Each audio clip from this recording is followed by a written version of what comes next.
interact with like great family black eyes. But the execution.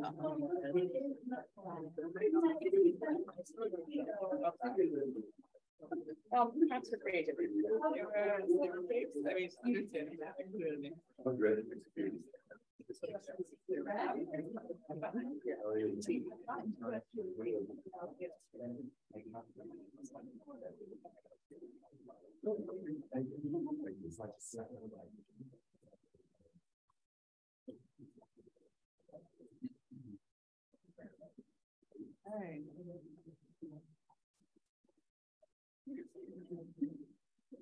Okay, so I'm going to go ahead and get started. We're at 8:30 right now. I see some very familiar and smiley faces. Good morning. I will also say good afternoon and good evening. I understand we're being live streamed, so this is part of the virtual part of the conference.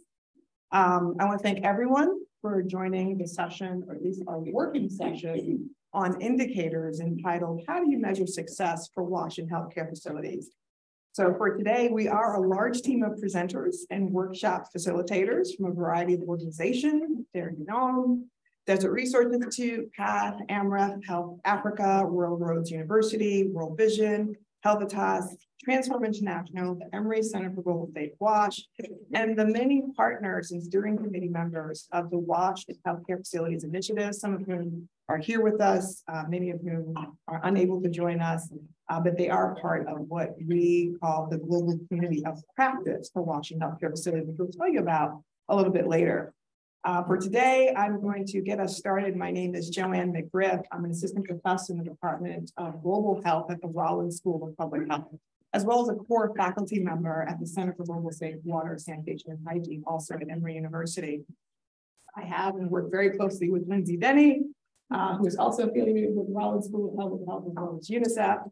And we together have been on this crusade and journey to think about Washington Healthcare Facilities in a variety of ways. So we're really pleased today to work together with our partners and really come to this point of time in terms of where the sector is, where we are moving as a community, to talk about how do we really measure success? How do we know we're going in the right direction? Hopefully this is going to work. To work.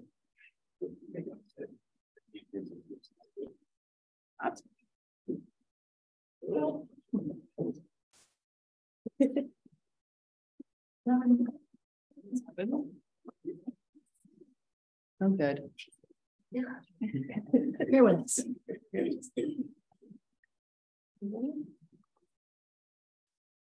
There we go. Okay. So, in the most recent report from the JMP entitled Progress on Washington Healthcare Facilities 2000 to 2021, this was just released in the later part of August 2002, and it was a special focus on WASH and infection prevention control, or IPC. We have some new data. Where we see 1 in 5 healthcare facilities lack basic water services, 1 in 2 healthcare facilities lack basic hygiene services, and notably, this report includes the very first global estimates on human hygiene in healthcare facilities. So this was really an important finding for many of us who've been sort of watching this area. We know that 1 in 10 lacks any sanitation services at all. So we have 3.8 billion people at risk of infection or other adverse health outcomes as it relates to their stay within a healthcare facility. And that can be just as simple as a prolonged stay, having to stay longer than they need to, and then, potentially other kinds of complications that may lead to death. And so we know the situation is even worse in least developed countries where 1 or 2 healthcare facilities lack basic water services. So we can imagine, given the extent of these challenges, many individuals and organizations have launched into detailed assessment work in order to inform programming efforts to address some of these major gaps. And in fact, baseline assessments have become very common among a variety of groups as more refined tools have become available. So I remember way back when Emory started working with the WashCon tool, which was one of the first assessment tools on Washington healthcare facilities, and then WashFit, which has gone through many iterations and updates, even one in 2022 that now includes cross-cutting themes such as climate and equity. And then we have FACT and other tools that we use now just to get our heads around what's actually happening in healthcare facilities. But as more initiatives are launched, discussions on how we actually evaluate this work lags far behind. So we are finding that the default is that program designers are using the JMP indicators, which our friends at WHO would kindly tell us that those are not designed to evaluate programs. These are monitoring indicators, WashFit indicators, which also weren't necessarily designed for evaluation, but could be used as you're looking at monitoring and quality improvement, or just other descriptive indicators that look at conditions or service availability. And while in theory, looking at some of these constructs such as access and usage and functionality isn't necessarily wrong, we just think that it's really the bare minimum. And at some point, we really do have to get beyond looking at those initial kinds of indicators and go and look at what else we should be looking at measuring when it comes to defining success. On the opposite end are the very intriguing, I will tell you, we had many discussions within Emory and perhaps in many other organizations around health impact studies for Washington healthcare facilities. So the idea that to what extent, if any, do we see WASH improvements having a direct causal link to changes in health status or health condition of the target population? And that would be an amazing thing to be able to see and to be able to measure and declare. But we also know it's very difficult to run those kinds of studies. The idea that we can independently associate changes of WASH to health status changes it's not possible. Nothing's impossible, but it's just quite filled with confounding variables and opportunities for doubt in terms of whether or not it's truly the WASH initiatives alone, or are there other things going on in the healthcare facility, namely treatments and other things that could be changing health status. So we know there are difficulties with the health impact studies. So what do we do? So that's what we're tasking you all to do today. Help us figure out what's in between. So how do we go from what we are considering to be sort of the minimum, this is the baseline, and yet we're not quite ready. We're not in the phase of being able to define and work with health impact studies as we would all like. So what's in the middle? And so hopefully this workshop will help us get at some of those because we know in order to increase the prioritization and making Washington healthcare facilities no longer an issue that we talk about as a problem, but something that we are all actively working to address, we have to be able to understand, well, what those investments really lead to? What do these investments really, how do we know we're progressing? How do we know that we're getting better? And how do we get beyond, again, recognizing that certain facilities or services exist? So today's exercise, and I'm rushing because I want to make sure we have enough time to work together in groups and have good conversations around the different types of indicators that we can use to evaluate program success. Couple of thoughts for you in terms of how do we really get at these indicators. So just there's the what and the who component of this. Again, just very bare bones. This is not a perfect framework, but just a way to think about this in terms of what kinds of things do we really want to focus on. Are we really talking about safer healthcare facilities, about meeting particular standards, whether it's IPC standards, environmental health standards, increasing adherence, achieving your particular program activities, whatever you have defined, or perhaps items such as improving equity and making sure that there are certain levels of dignity that can be actually measured within healthcare facilities. And then who, right? So who's actually measuring this? It's government, are there external partners involved? Is it the staff, facility members? And with that, we know that in understanding the what and the who, there are a variety of ways that we can define success. So we don't want to get stuck on there is necessarily just one, because whenever a different group stands up, they're going to look at success in different ways. So we just want you to use whatever perspective you're coming from to help us sort of come up with this compendium, if you will, of indicators and different ways to think about success. So I want to quickly run through some case studies from some partners, some of which are here, that will tell you about ways that they've been measuring and looking at success through some of their projects. I'm going to go through 3 quick case studies that I'm going to talk through, and then I'm going to invite some partners that are here to go through in more depth some of the programs and projects that they're working on. And then we'll hopefully have some time for a few questions, and then we'll launch into the brainstorming part of this session. So the first one is from Clarity Ohm, and this was looking at the impact of WASH programming at the Takababa municipality in Nepal. And they adopted the following precursors of what they consider to be health impact. So looking at coverage and quality using WASH FIT scores, and if we're familiar with WASH FIT as assessment in Washington healthcare facility, they looked at facility functionality in terms of days functional in a year, and then the usage of the different WASH services, right?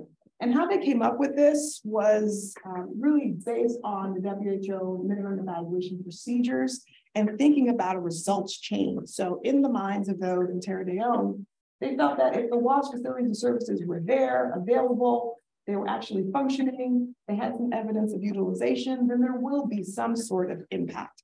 Now, they did not think that health impact was something that they had the capacity or ability to measure, and so they were satisfied and felt that it was sufficient to carry out their evaluation in terms of functioning and utilization. So functionality and utilization. So that's really what they were focused on in their particular project. Again, one idea, one level of thinking about success with some implications in terms of what that means overall, right?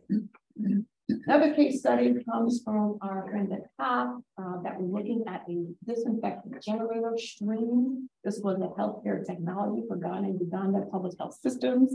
We have our partners here.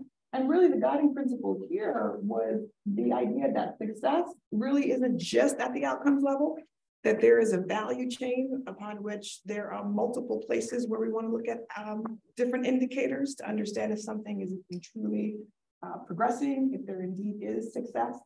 And so there's the value chain is here in terms of at the research design level, the developing and validation level, approval all the way up to scaling up. And here are some examples here in terms of looking at what is driving uptake at the national, subnational level.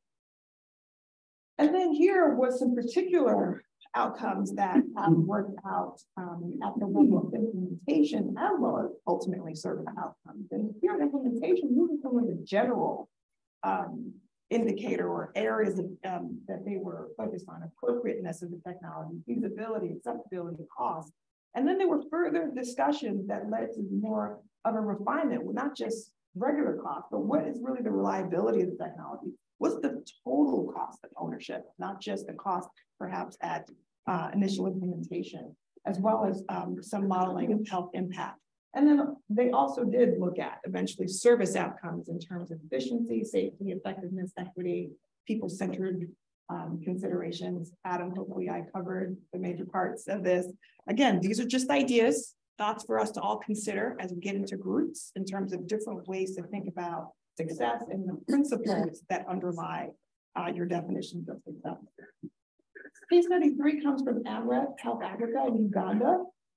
And this was looking at some health centers, 24 of them that did not have running water, 24 of them that had no hand washing facilities near the latrine, and then 33% had shared latrine facilities. And so mothers and pregnant women were fetching water from over 500 meters distance in order to receive care and services in these facilities. Consequently, only 11.9% of the mothers and caregivers practiced hand washing, right? You can imagine this is sort of a result of not having access to hand washing or running water. Only 20% of women delivered at healthcare facilities, right? Based on the district MIS setup. And then 43%, this is really hard for us to hear, 43.5% had sepsis in the first 28 days of their lives, right? And so the objective here was not only to look at water healthcare, but to work to increase skilled birth attendance in order to reduce the incidence of neonatal sepsis in the district. It focused on 3 impact level indicators at the healthcare facility level. They collected data quarterly. It was linked to district data collection systems, the district HMIS. And then the impact was in terms of the proportion of sick neonates, right? So they were actually looking at the health status. They were looking at the number of skilled deliveries in the healthcare facility that increased from 20.8% to 92% by year 4. And then the increase in the MNCH service satisfaction levels. We've heard this before in terms of satisfaction levels being a possibility of an indicator of success. And so again, just a different way of looking at a program outcomes. They had different objectives. WASH is integrated in all of this, but certainly another example for us to consider. So I'm going to pause here and pass it over to my partners from Royal Roads University and Transform, who are going to go through some more indicators with further depth. Okay, I just pressed. Hello, everyone. I'm going to tell you a little bit about our program, which is called STREAMS, and not to be confused with PAF's disinfectant device. We started back in 2019 and started with a review of literature and gathered information in Rumpi district in northern Malawi, which is where we were working. But one of the things I wanted to point out here is that in April, we were lucky enough to get some significant funding through the Canadian government and the FIT program to actually test this innovation. So that required us to also look at a different set of indicators and ways of evaluating the program. It was quite a short testing period. We collected baseline data in June of 2021 and our endline data in June of 2022. So that's a pretty short time to be looking at things.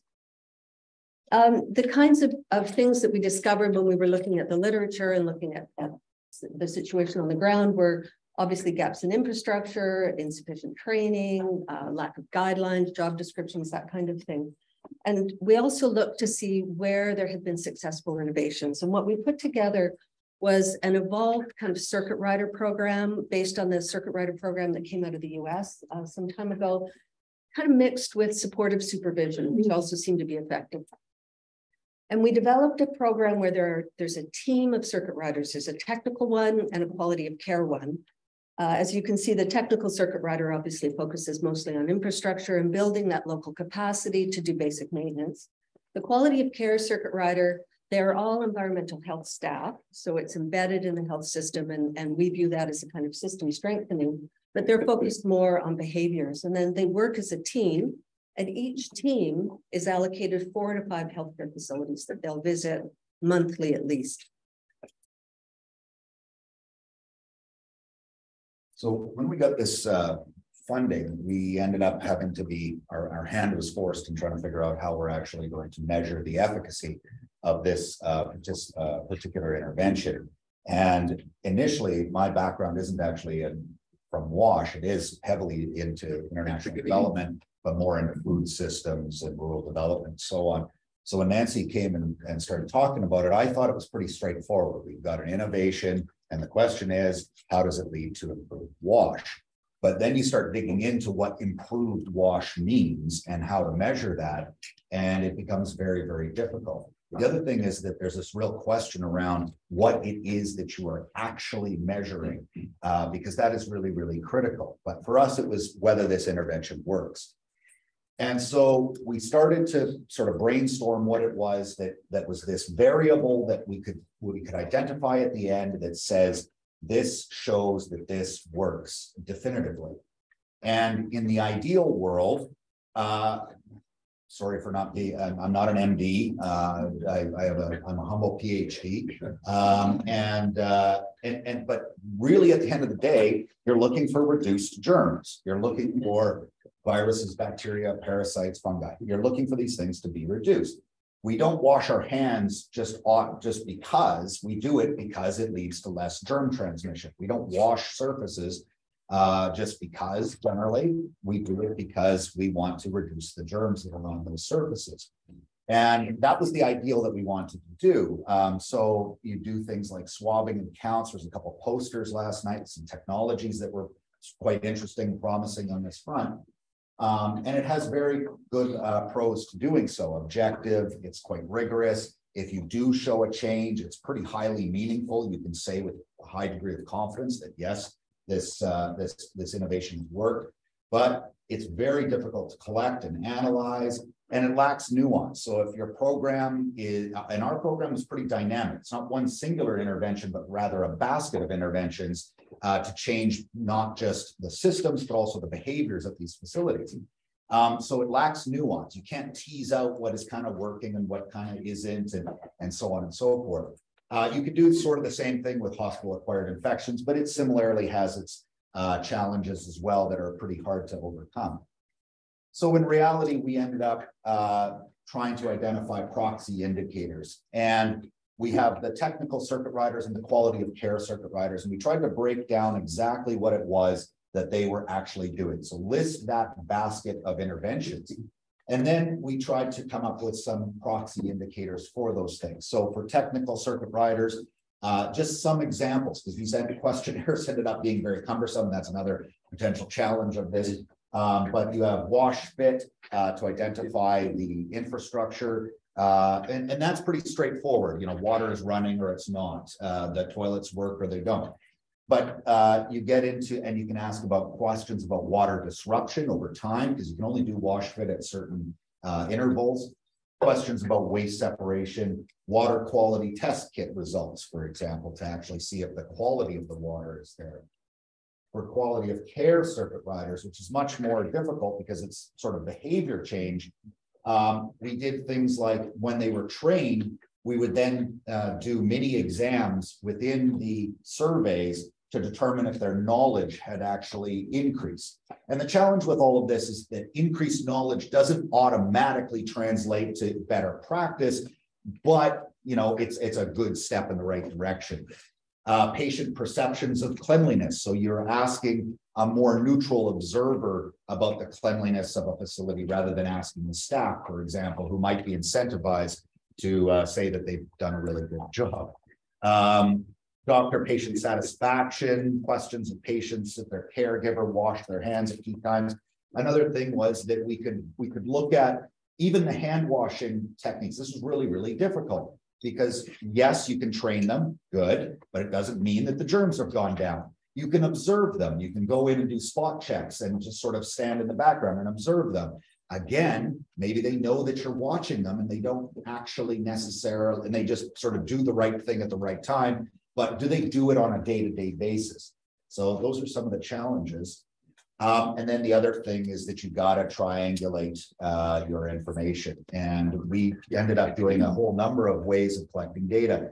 We did, as Nancy mentioned, baseline and endline surveys. And we did so with a variety of stakeholders, a variety of respondents. So patients, guardians are folks that live in Malawi that attend the healthcare facility. They're not patients and they're not staff, but they are friends or family of patients that cook for them, that provide for them, but they use the facilities quite often at the healthcare facilities. And then staff and managers. We also did a comparison group. I mean, the gold standard of this is randomized controlled trials. It's a little bit difficult to execute effectively, but you can have a comparison group where the intervention was not placed. And then other sorts of assessments, facility assessments, key informant interviews, and just observation and stakeholder communications. We've also done some other ones, and this is again for doing something else. We've also been trying to come up with indicators for monitoring the effectiveness of the program, so that we can, so that if our outcomes aren't working the way we want them to be, we can actually adjust something. We might find out that we didn't do the training on hand washing effectively and so on. So it comes down to really what it is that you're trying to measure. And it's very difficult to find objective outcomes like the germs and so on and so forth. You can do that. I think that that's really promising. It's not to say that there aren't other factors, for example, not having to collect water, which of course has a disproportionately disadvantage to women. But generally speaking, having those objective measures would be quite nice, but they're hard to catch. And the other thing is fixing wash in healthcare facilities is very multifaceted. It's not a singular intervention, but rather a series of interventions, which of course complicates data collection. And this leads to complex, and these are complex interventions. And again, very difficult to measure, but I would argue are actually what is really needed to help in healthcare facilities. So thanks very much. Thank you so much. We're going to ask our World Vision UNC to come up.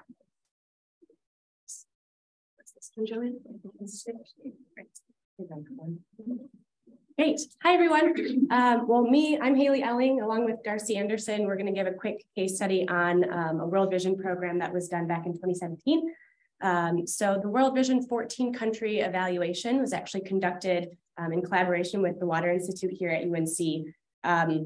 And the goal of this assessment was to really look at WASH conditions in over 2,000 healthcare facilities. So specifically 2,035 healthcare facilities across 14 different countries. So a lot of those countries were mainly within Africa, but we also included India and Honduras within this study.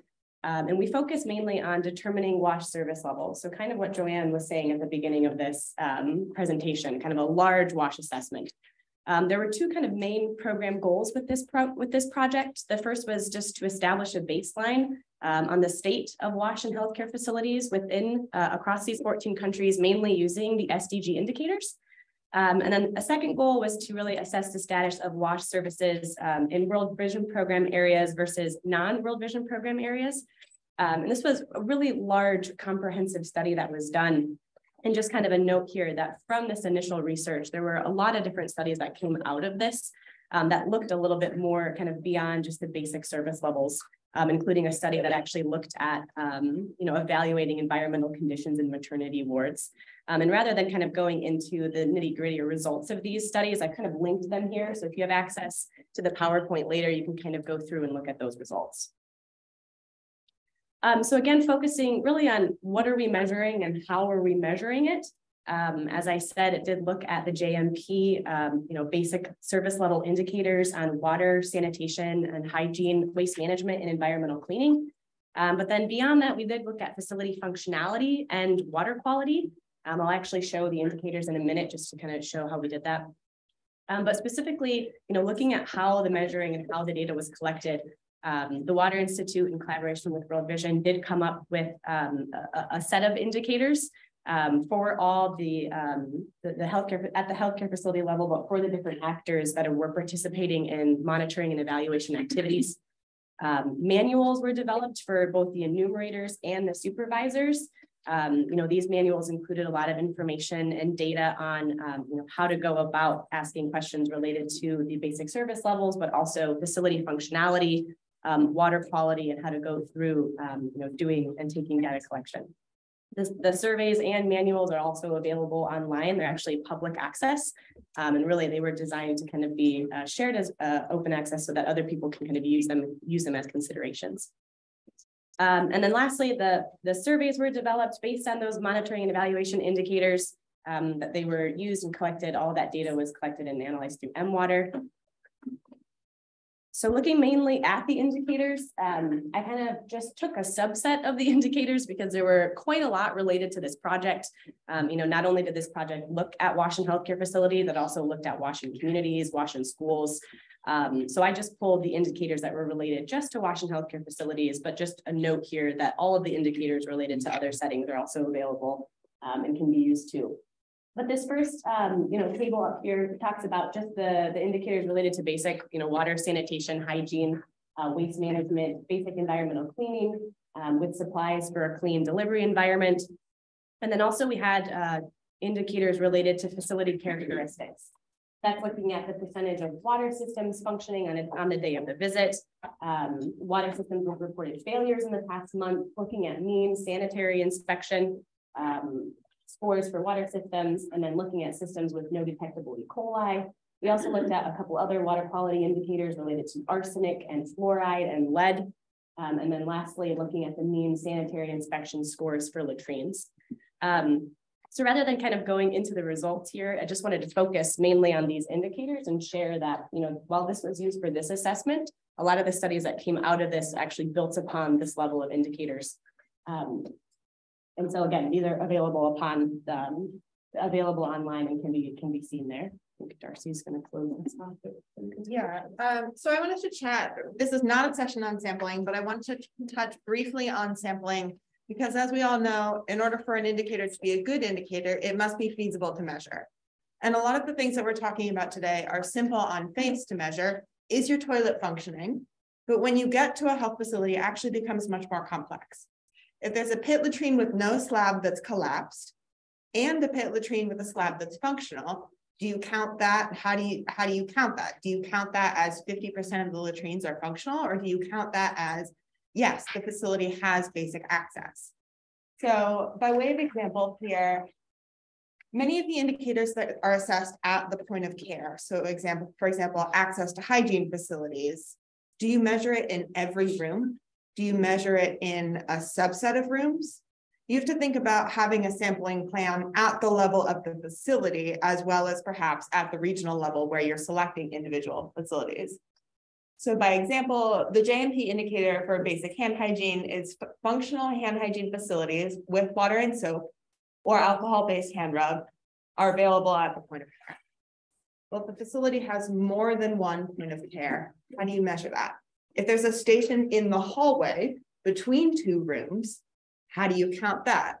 Now, I don't think we're going to answer all of these questions today, but as you're developing indicators, think through a little bit the practicalities of how you're going to measure these in the field, because that's the next step. Some possible solutions for small facilities, it's fairly straightforward to just measure every point of care. But as facilities get larger, if there's 6 different wards and each ward has 10 points of care, you're probably not going to observe 60 different rooms. So you need a plan for how you're going to handle that. You can do random sampling of rooms within a facility, but obviously that's quite labor intensive and requires a high degree of expertise to develop a rigorous sampling plan. You can do non-random sampling and ask staff to show you a room, but be aware that that is likely to lead to bias, where staff may be more likely to show you the room that's functioning.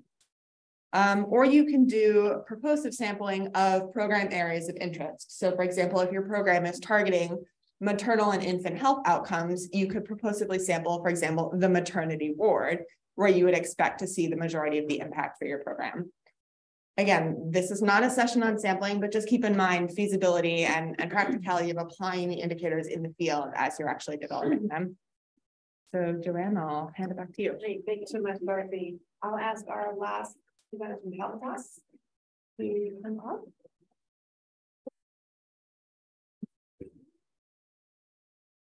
Thank you.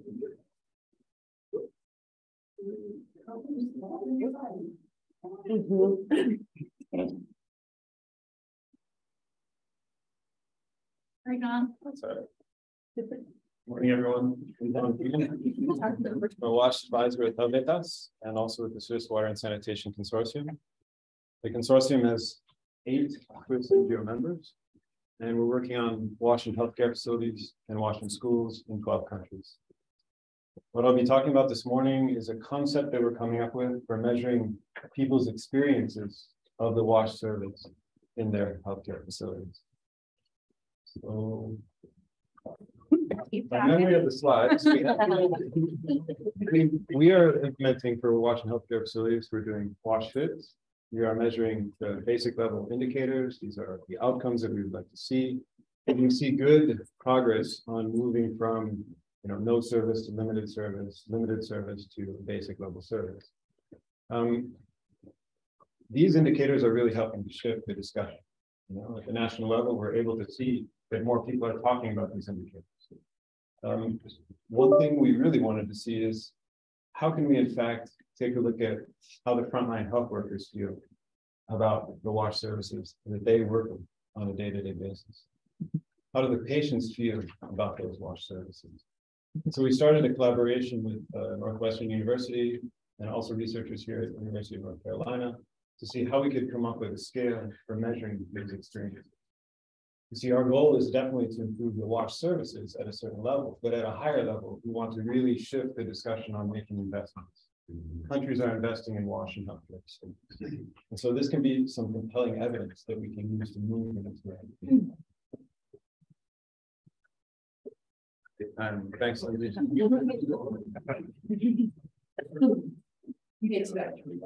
Awesome. Is the, we get this in.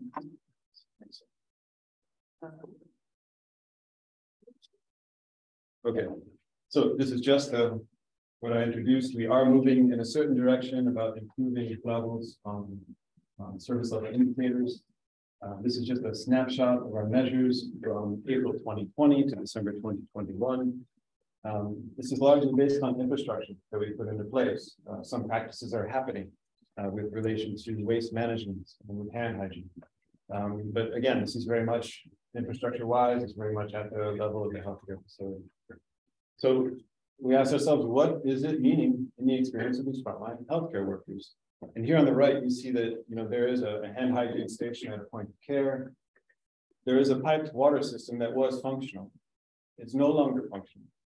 So what has happened is that they put in the storage vessel. They have a tap there. So it is JMP basic level. If we go on the day of the survey and there's water there and there's soap there. But how do the healthcare workers feel about that? They went from having a faucet which was being used and available at any moment that they needed it to having to maybe interrupt services to make sure that the storage of water is feasible. So some research that Sarah Young was here has done on water insecurity experiences in households. We see that people are reporting some level of water insecurity in their household, even though their household has access to a basic level of service as defined in the JMP. So this causes us to ask a few questions in this direction. We support community dialogue with governance systems where stakeholders in healthcare facilities, the users of the healthcare facilities, can go and talk about how they feel about the services. They can claim their rights.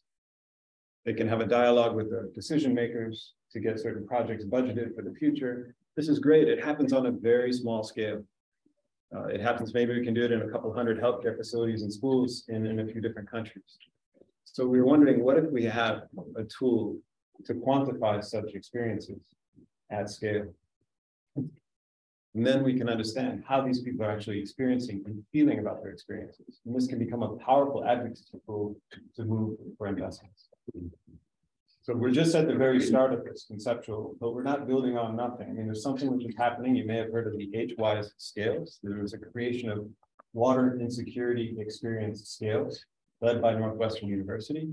And this was happening over the past few years. It has been published. It's based on research and testing in over 30 countries and thousands of households. And this scale is a 12-question survey. The survey is administered in about 3 to 4 minutes. It's asking those respondents in the household, how often in the past 4 weeks have you or anyone in your household experienced some level of insecurity? So are you worried about, you're going to sleep worried that you're not going to have enough water tomorrow? You don't have enough water to wash the clothes or to take care of the family hygiene habits. You feel angry, you feel ashamed. So here we're talking about experiential level of individuals and what they're saying about this. The scale is 0 to 36 in terms of the scoring, and they've determined that anything which is above 12 is indicating some degree of insecurity in that household. This scale is in use by dozens of partners worldwide on very major projects as well. So it's taken a lot of bit of umph in our healthcare, in our community of practice for a while. These scales reveal very important lessons for public health. However, they haven't yet been developed for something going beyond a water service. So looking at the ensemble of the wash service. And they're not yet adapted for institutions like schools and healthcare facilities. And I had a few other slides, but I just talked through it. Sorry. So what we're looking at is how we can come together as a community practice and develop these scales. We started working on this. We have actually a few flyers for some candidate questions that we're looking at for schools, and we can pass around so you can just get an idea about this. Sarah Young is here. Sarah, say hi. Josh Miller, I saw you come in with Northwestern, or with UNC, sorry. So we'll be around today in the breakout groups. But the idea is we're looking for partners to collaborate on developing the scales. If you are an expert, people in this room, please approach us about giving input on the types of questions that we're going to ask. If you are an implementing partner, We would love to be able to test this with you in your country. And if you're a donor, we are a certain level of progress with the budget that we need to develop this, but we also love to try. So thanks a lot for your participation. Thanks for the opportunity to present this. We can see you in the breakout groups. Thank you so much. Thank you for your patience. We're all friends in here, so forgive us for not having all of your slides. But thank you for such a great presentation, because hopefully through all the different examples, you just see like the breadth of ways to think about indicators. So now I'm going to quickly pass it on to Lindsay, who will go over the instructions for how we're going to break out and what we're going to do in the different groups for our remaining time. Great. So we just ran through that really fast. And I think that's 6 very interesting examples of what it could be to evaluate. But today we're going to talk about what else we could be evaluating. So this is just a quick little schematic in terms of thinking about the different levels of evaluation. This is one way to think about it. It's certainly not the only way to think about evaluation of programming. But we think about it in three levels here, 3 tiers. And a lot of what's been focused on in the past is this activities or process and tasks level. So we're looking at operational indicators. What did you deliver? Was it consistently functional? Did everyone use the product, etc.? Going a step higher, you can talk about outcomes and looking at the purpose of the program. So whether the expectations have changed following your particular program or project. Coverage, change in behavior. I think some people talked about that as part of your program. So that's the next level. The highest level, what we all strive to achieve, but some people even said in their programs they were unable to measure this, is looking at impact. This could be better health. We've already had conversations about health impacts, but are there ways to measure that that's effective? Increased funding, increased access. So really, this is the highest level. This is the broadest public health impact level. That's where we're most likely to see the swaying of funders, right? That's our dream here. But that's not to say we shouldn't be evaluating at all levels. And so as part of this session today, we are going to have you sit in breakout groups and start to talk about at least 2 of these levels. You'll have about 40 minutes. I don't imagine you'll get to all 3. The idea is to throw spaghetti on the wall. How many indicators can we get out there? Let's get some ideas. Let's get some thoughts flowing. Joanne and I spent a lot of time talking about this, and we need other brain power on this. So if you guys can contribute that 40 minutes of brain power, we'll put you in groups of 5 or 6. There'll be a facilitator with each of you. Our facilitators will be taking notes. We want to compile these into a list. So this is not just for the sake of having a good conversation today. We do actually want to use these indicators. It's not to make a perfect indicator today. Throw things out there. We'll work on tweaking those and thinking about that. But one note, and I think Darcy, you hit on it really well, we do need to think about smart indicators here. So again, you don't need to have the perfect indicator, but there's a level of what's realistic, what's feasible that we should keep in our minds as we have this conversation. Yes, please. Yeah, I'm not a new expert. I work at AMREF, and I don't know all these indicators. So, but what I do mostly is transform whatever that's learned into new programs. And I always am very interested when my colleagues tell me about the outcome harvesting tools. So they, in groups, they tell me, okay, this is happening actually in policy level, or this is happening at that level. How is that fitting in this assignment? So for me to understand how conceptually how you think. It's open. So there's no one way to do this. If that's easier for you to think about, we could be using this for advocacy, if that's what you're saying in terms of policy. We've got some great advocates here. What do you need us to be providing you as the indicators? This might be for convincing donors. This can be specifically for your own project program metrics. I don't think there's one, as Joanne said earlier, there's no one way to measure success. The challenge is in Washington healthcare facilities, we haven't spent a lot of time talking about what success looks like. And so we want to take a time here to have an open discussion, but I don't want to put specific frameworks or barriers on it. I want to keep it kind of open for any of those uses. Other questions on that, or what's that? No, not yet. And there's a handout in front of you for those who are unfamiliar with the existing indicators. We talked about JMP and WashFit earlier. This is just to give you an idea of what's already out there if you're not familiar, as you said, with Washington healthcare facility space. There are. I'll hand it out. Yeah, sorry. So I'm gonna go ahead and start splitting up into groups. We'll do about groups of 5 or 6. You'll have until about 9:40, and then we'll come back for discussion about next steps and things. So if I could get my facilitators up front.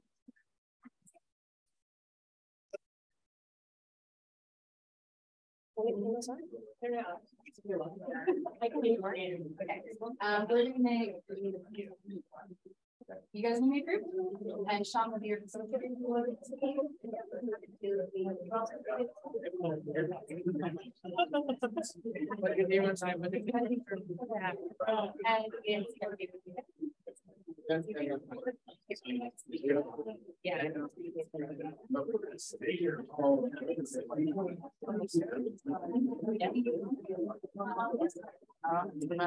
Yeah.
It's only one.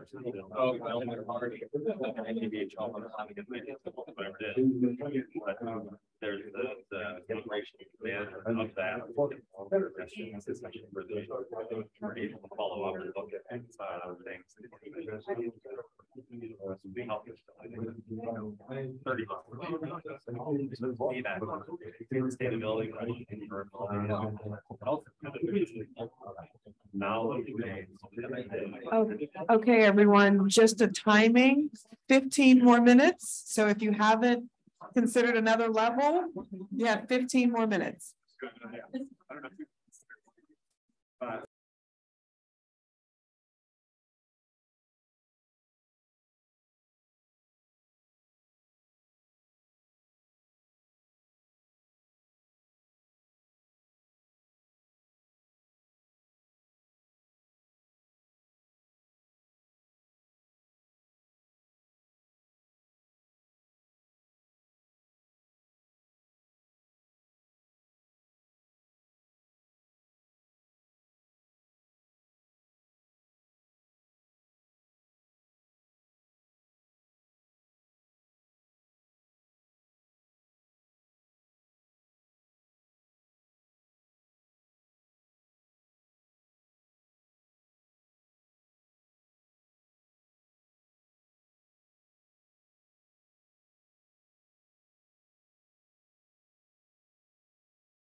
Okay, let's take 5 more minutes, 5 more minutes.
All right, folks, if you can take one last minute to close up your conversations, we're going to come back to the group essentially.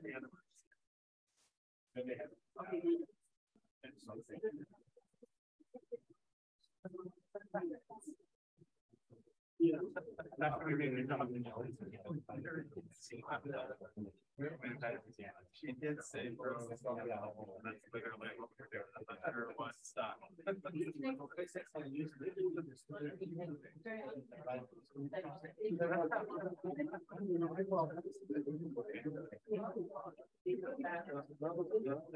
Then they have to present that. All right, if you want to start moving yourselves back to your seats, you're welcome to stay where you are if you'd like, but get comfortable. We've got like 15 minutes left here. We're going to debrief and talk about next steps.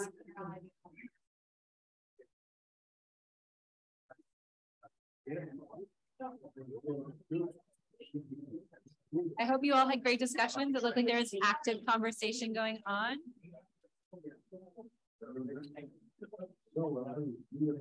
I know. I'm really gonna lean into it. I'll shout at the people in the back. Oh yeah.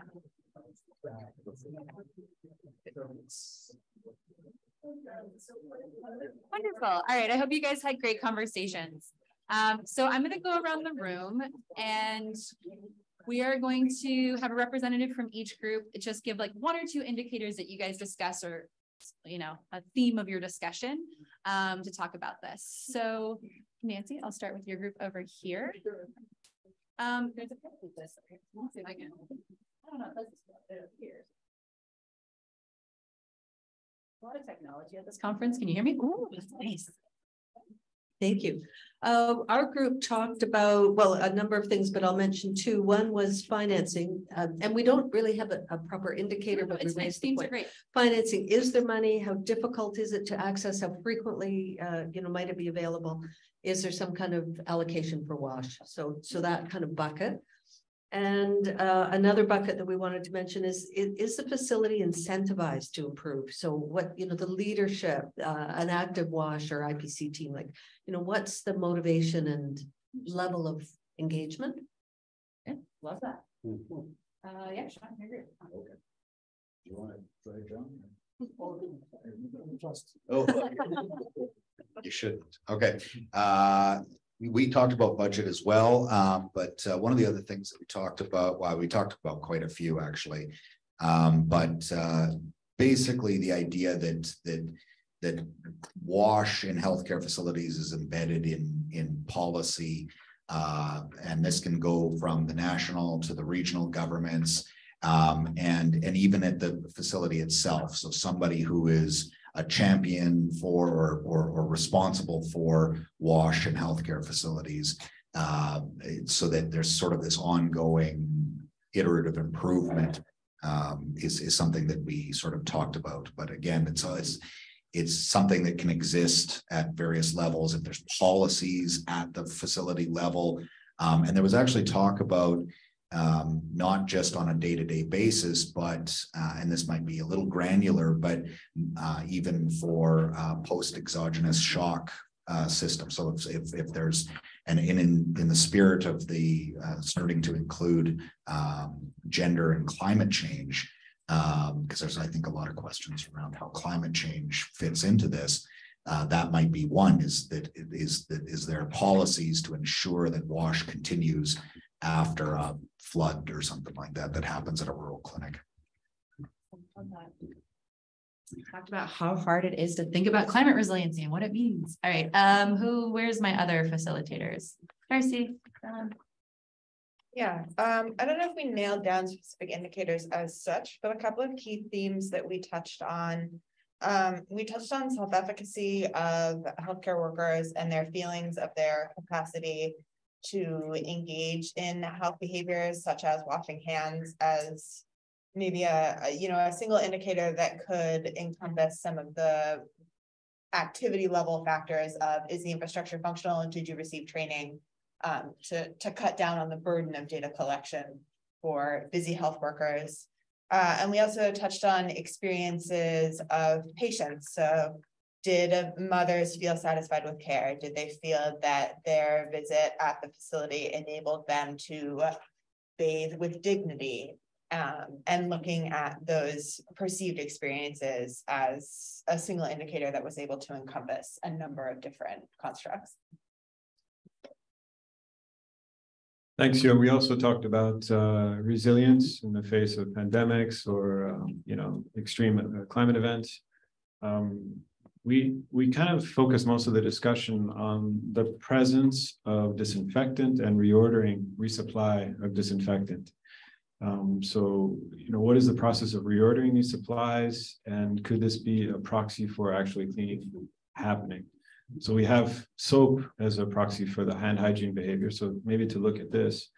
But then if we're going into these reordering of supplies, we're also looking at things like costing. What is the costing of hygiene? So at the same time, we can get into that kind of a discussion, and it has multiple benefits. And then also a final thought on that was upstream is, do we have the right tools for what we need to disinfect for? So depending on the context and what kind of microbes might be in the facility, we need to work with the health system to determine, okay, we have this level of surface area, we need this quantity of disinfectant, but this is the particular type of disinfectant we would need, which works best in this setting.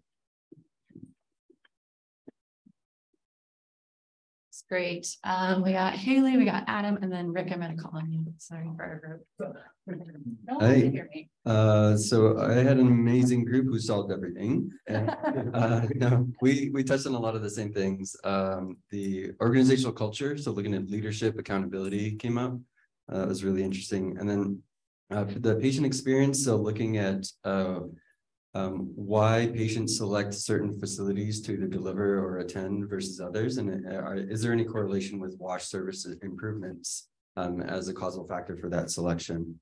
And then the last thing is more kind of a theme, but what's the right way to kind of scale indicators based on the healthcare facility level to not overburden and not overburden the data collection and be relate to the level of services that are provided in that facility. Thank you, Haley. Yeah, we also had a great group. We talked about some similar themes kind of to Darcy. We started talking a little bit about behavior change, hand hygiene adherence, mainly focusing on healthcare workers, and then what that means. When are they washing, using soap, the use, hand washing at points of care. We dabbled on talking about training and education and different sessions and the different needs, and then talking about looking at that training, how long, what are the different, constraints, the duration, the frequency of that training. We had some chlorine generation folks in our group. So we talked about chlorine generation, talking about measuring consumables, and how you can kind of think through the different process and needs of different healthcare facilities and how those are used. And then we kind of, our last kind of thought was thinking more about, wash, maybe not having wash only within specific indicators, but maybe looking at it more from a systems approach. And so we talked a little bit about like, how do we modify or think about wash with a theory of change? You were talking a little bit about modifying a theory of change towards wash, and that's kind of where we ended. Amazing. Last but not least, the Honorable Dr. Rick Johnston. I think you were the rapporteur for our group, weren't you, Lindsay? We had a very nice group discussion. I think we started off by talking about the frameworks and the idea of having a framework to structure indicators around, and that the health sector does have frameworks and experience and like decades and decades of experience of thinking about this. And that it would be good to look into those established frameworks and systems and see how those can be used and maybe adapted if there are some gaps where WASH isn't well reflected, to suggest adding onto something rather than replacing with a WASH framework, and just trying to couch everything in the language of the health sector, and the frameworks of the health sector, which tend to be geared around things like diseases, outcomes, quality of care, and they have frameworks and indicators for all of these things. There's an infection prevention and control assessment framework that has 8 core components, and WASH infrastructure is the bulk of core component 8. So look at core component 8, but also look at the other components, which are about having IPC focal points and training, and there are systems in place, and the importance of theory of change. I was very happy to see the minimum evaluation protocol and the concept of not always going all the way to the impact, but thinking about utilization, functionality as things that are easier to routinely measure and very informative. And so we talked about some utilization indicators that might be relevant, especially around like cleaning supplies, existence and quantities of materials used for cleaning, also quantities of alcohol-based hand rub that are used, either with or without reference to a benchmark. It's nice if you have a benchmark and you can say this facility isn't using as much ABHR as we would hope, but it's also useful just to track progress over time and comparing from one facility to another, even in the absence of a benchmark. We did talk a little bit about health outcomes and recognize that in general, especially in the context of communities and households, it's really difficult to collect data on health outcomes of interest, but that there might be some health outcomes of interest that can be or should be or are routinely collected in healthcare settings, like neonatal mortality, sepsis mortality. We discussed that sepsis incidence would be an even stronger indicator to track, but that one is much less routinely collected and can be harder in resource challenge settings because it has implications for a lot of blood testing. But what health indicators are out there that might be useful for analysis? So sepsis was one we talked about. Needle stick injury was another one that's very focused on like waste segregation and management. And a nice thing about a focused indicator is that if you see a change in needle stick injury, it's because of healthcare waste management. If you see a trend in like diarrhea or AMR or sepsis, there could be a million contributing factors. So, getting the causality, the attribution is a lot harder there. And then just to say, we also talked about like some water supply indicators and the concept that often the water supply is coming from an external entity like a utility. So there might be water sector indicators, things like non-revenue water that are salient and relevant. But then even within the healthcare facility, there might be indicators that resonate more with a health perspective, like Legionella and water residency and residual chlorine could be a useful, easy indicator that would have utility in healthcare settings as well. Did I miss important things, team? All right, thank you all so much. It has been really wonderful. I'm going to turn over to Joanne here to close us out, but just want to say I've really missed all the in-person interactions and really enjoyed the discussion.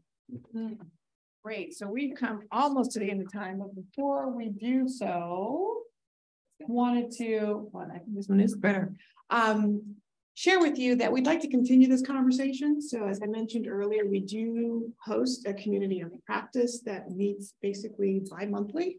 And so at our next meeting, which is scheduled for Wednesday, November 30th at 8 a.m., this is all virtual. We'd like to take many of the ideas that we have here and present them to the community in this forum, and then see if we can extend this conversation further. So for some of you who have some unresolved issues with this session that you have not quite gotten out all of your thoughts, and maybe you want to invite some friends to dial in wherever they are located, this would be a good opportunity for us to keep this conversation going so that we can grow this list, this compendium, and then potentially make it public so that you all can continue thinking about it, using it in the ways that are most appropriate for you.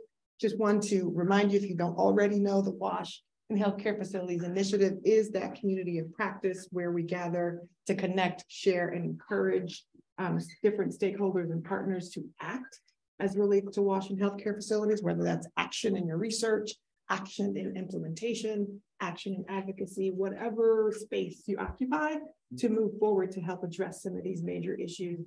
And with that, we store or house a lot of our materials on the washandhcf.org/COP website.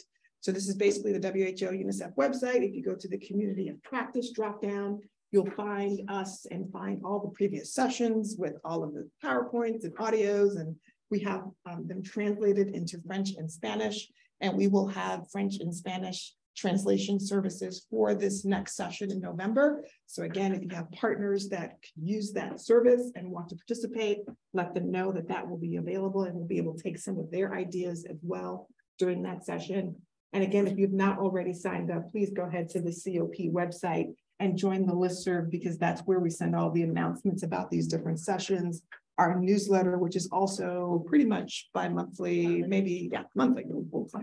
And then also a place that you can find a way to connect with us. If you want to send us a recommendation, tell us, hey, you all really need to be talking about this issue. We're seeing it here in our region, in our organization, et cetera. We're really open to that. So I just want to thank you all for taking your time today and sitting with us, working with us, thinking together. We invite you again to continue this process, but certainly at the end of this session, we'll hang around for a few moments and hopefully we'll see you online next month. Okay, have a great afternoon.